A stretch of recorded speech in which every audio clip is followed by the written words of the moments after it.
My final question to you, Zorian, is this. Being a graduate of the Harvard School of Business, very impressive, by the way. I was trying to hide that. Well, we found it. The power of Google. Because we do have a lot of entrepreneurs that watch this show through the live stream, and we record it, keep playing it back over and over again.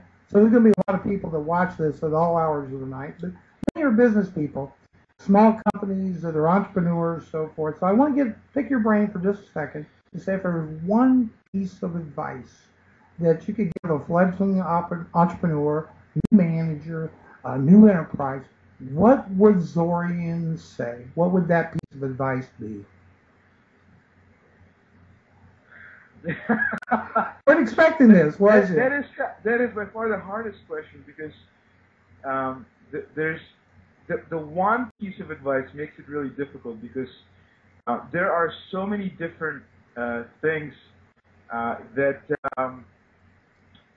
you can really apply and suggest to someone who's an entrepreneur. There's really rarely one thing that makes everything work. But since you've cornered me, and I have.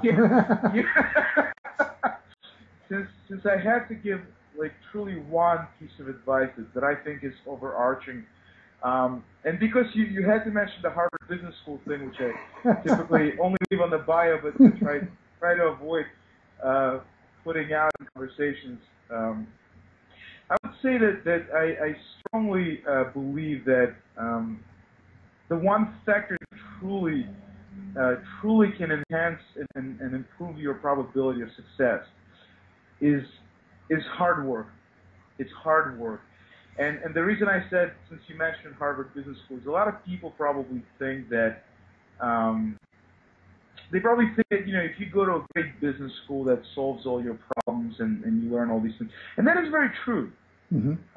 There's no question that a good business school and a great place where you learn will help you succeed, because you learn so much more and you get a great network. But ultimately, I do believe that it is hard work. It is hard work that truly separates the most successful entrepreneurs from those that are not. And this could be interpreted as hard work that you fail multiple times, but you persevere and you continue working hard, and then the last time you're actually extremely successful after your first 100 failures. Or it could be well, you hope it doesn't get to that, right?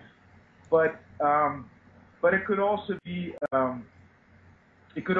that hard work and while your competitors are sleeping or taking it easy out there, you're working around the clock to be successful. I mean, and I probably steal some of that idea both from my previous bosses, Walter Scott, who was CEO of Acronis. I love Walter. I talk to him every once in a while.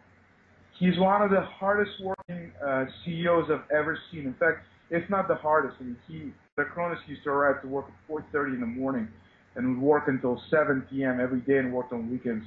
I mean, how many successful software CEOs do you see working that hard? I'm sure there are some, but that's rare. So I certainly steal that from him a little bit. And then if you read, Malcolm Gladwell, Outliers, I mean, you can look at some stories of folks perceived as just absolutely raw talent, where as the phrase goes, it's 99%. Is it 99% perspiration and 1% inspiration, or maybe 90%, something like that. Yeah. But it is hard work. There's no doubt. Nothing comes easy. There's an old saying, the hard work I work, the luckier I get. And that's basically what you're telling us in a nutshell. You've got to work hard. Having all the plans in the world is no substitute for execution, right? You've got to execute those plans at some point or another. Zorian, it was a very, very good interview with you today. I very much appreciate you coming on the show.